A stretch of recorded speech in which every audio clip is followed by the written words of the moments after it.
You, Colonel Weinberg. All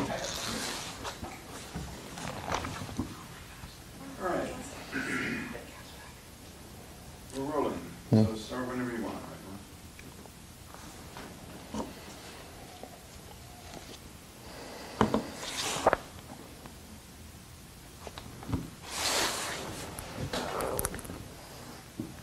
I've never been on a case before where the defense pled insanity, only to then in the middle of the trial suddenly declare that he didn't do it at all, and to then follow that with the defendant taking the stand to say that he did. Seems crazy, right? But it isn't crazy, ladies and gentlemen. It's brilliant. And very carefully orchestrated. You see, we're dealing with a dark, sick but brilliant chess player. A man who met 8 different women, got admitted into their homes, and murdered them, leaving virtually no evidence. And then he met his 9th victim. And just like the others had before her, she let him in. But also at some point triggered a silent alarm. Mr. Hinks was still able to commit the murder and do his immaculate cleanup. But this time, when it was time to go, the police were on their way. And this time he was forced to take flight and seek cover in a neighboring basement. And this time, he was caught.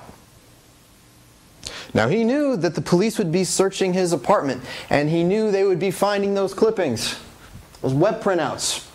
And he knew he would be able to offer no alibi for the previous 8 murders. And he knew the police would know that they had the right man. To get out of this now, Mr. Hinks would have to be at his most genius, wouldn't he? So, he gives a confession. Careful to provide most details, but also careful to leave out a few, so that the police might think that maybe it's a false confession. And then, while being treated under the pretense of being hypnotized, he tells a different story.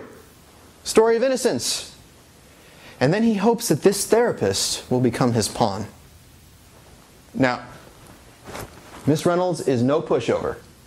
She's a gifted psychologist, one likely capable of detecting a sham. And although he knew he had her mostly convinced, he also knew that she remained doubtful. So, it was according to even her own According to her own testimony, it was only when Mr. Hinks fired his previous attorneys for trying to prove his innocence did she finally decide that he must not be faking his delusions, and he got her. And he needed her. You see, in order for him to have any hope of an acquittal, he needed this therapist to sell you. And in order to keep her convinced enough, he had to keep insisting that he did it, and he had to keep insisting that his lawyers not say otherwise, all the while needing an attorney who would say otherwise over his feigned protests. Enter Miss Dole, pawn number 2. Mr. Hinks needed an attorney who would find a way to plead not guilty despite being told not to. Sound complicated? You bet. Far-fetched? Maybe. Hard to pull off? Absolutely. But consider what he pulled off before. Not many people can commit 8 murders without so much as leaving a clue. He did. But on the 9th, we caught him. We finally got him. And he knew he was going to need something masterful to get away with it this time, and he found it. Now, you want to give him an Academy Award for his wrenching performance on the stand? Go ahead, but don't you dare give him an acquittal. Don't you dare.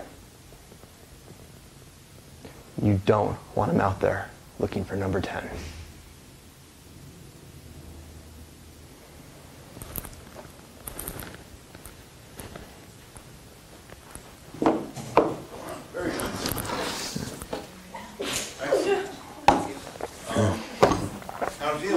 Fun. Reminds me of doing mock trial. Yeah. Yeah, that was great. That was amazing. You walk through it once, then you deliver it. Terrific. Really good performance. Thanks.